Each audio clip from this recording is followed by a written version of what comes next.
Shalom, selamat pagi Bapak Ibu, Saudara-saudari yang dikasihi Tuhan. Hari ini bersama saya Pendeta Lusri Untari dari Resort GKI Pulang Pisau akan membawa kita dalam renungan harian berdasarkan Almanak Nas Gereja Kalimantan Panglis Sabtu 12 Juli 2025, yaitu terdapat dalam Kitab Perjanjian Lama, Amos pasal yang kedua ayat yang ke-12 sampai pasal yang ketiga ayat yang ke-8. Sebelum kita masuk dalam firman ini, saya mengajak kita untuk bersatu di dalam doa. Mari kita berdoa. Bapa yang baik, kami mengucap syukur dan terima kasih atas pemberian-Mu bagi kami hari ini.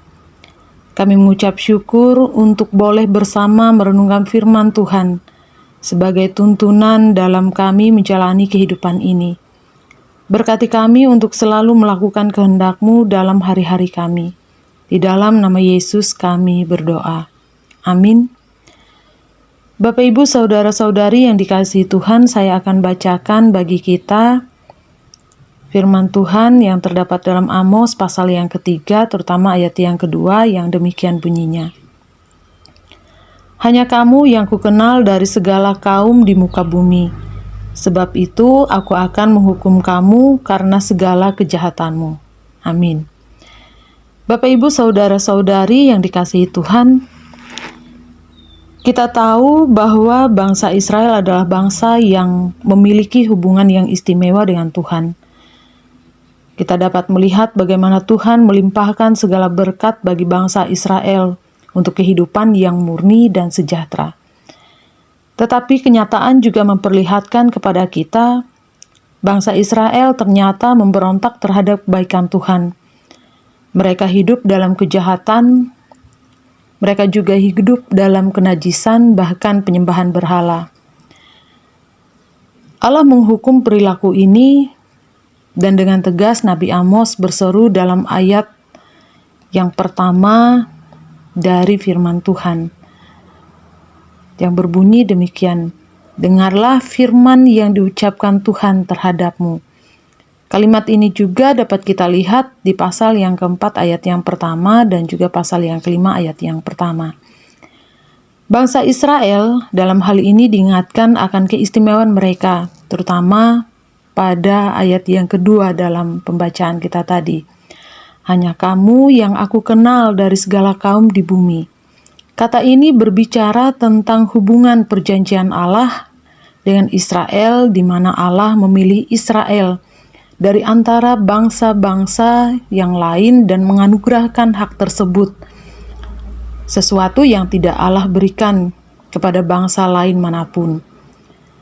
Ada dua alasan mengapa Allah memilih Israel. Yang pertama yaitu kasihnya kepada umatnya, dan yang kedua untuk menepati sumpah yang telah Ia ucapkan kepada nenek moyang mereka. Bapak Ibu, saudara-saudari yang dikasihi Tuhan, Allah kita adalah Allah yang kasih. Kalau kita melihat apa yang ditulis dalam Kitab Perjanjian Baru, terutama dalam 1 Petrus pasal yang kedua ayat yang 9, maka Israel bukanlah satu-satunya umat yang dipilih Allah. Sejumlah besar orang dari bangsa-bangsa di dunia telah ditempatkan dan ditempa menjadi bangsa yang terpilih, imamat yang rajani, bangsa yang kudus, umat kepunyaannya sendiri yang disebut juga sekarang adalah gereja. Dan tujuan ilahi Allah bagi bangsa Israel dan gerejanya adalah agar mereka memberitakan Injil dan pujian di seluruh dunia.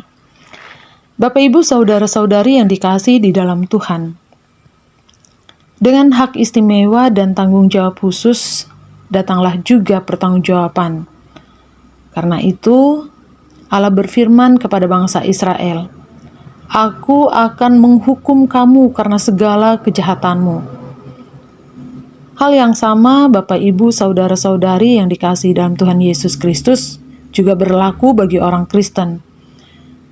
Pemilihannya tidak meniadakan hajaran tangan Allah jika kita berbuat atau hidup dalam dosa. Allah akan menyucikan dosa orang percaya untuk menjadikannya bejana yang kudus baginya.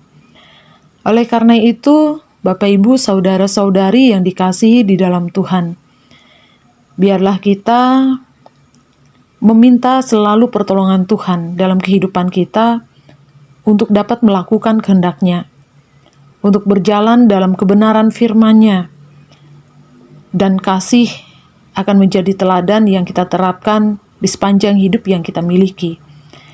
Sehingga kita dijauhkan dari penghukuman dan dapat menjadi saksi dan pujian bagi nama-Nya.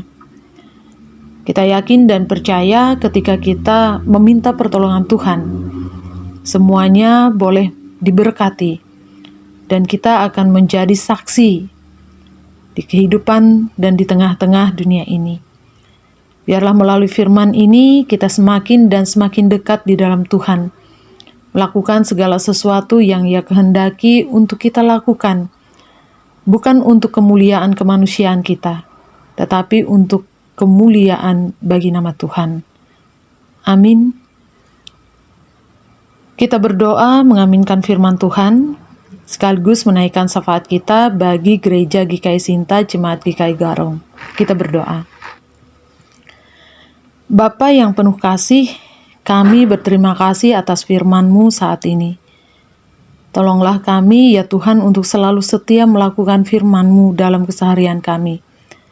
Saat ini, kami juga berdoa bagi gereja dan jemaat Tuhan, khususnya bagi jemaat GKI Garong. Diberkatilah kehidupan jemaat Tuhan yang ada di sana.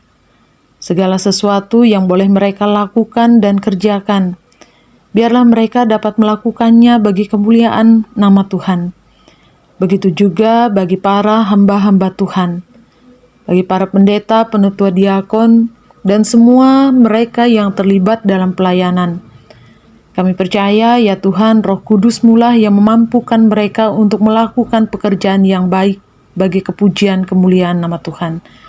Diberkatilah segala sesuatu yang boleh dilakukan, dan kami percaya, Tuhan, Engkau akan menjaga segala hal menjadi baik.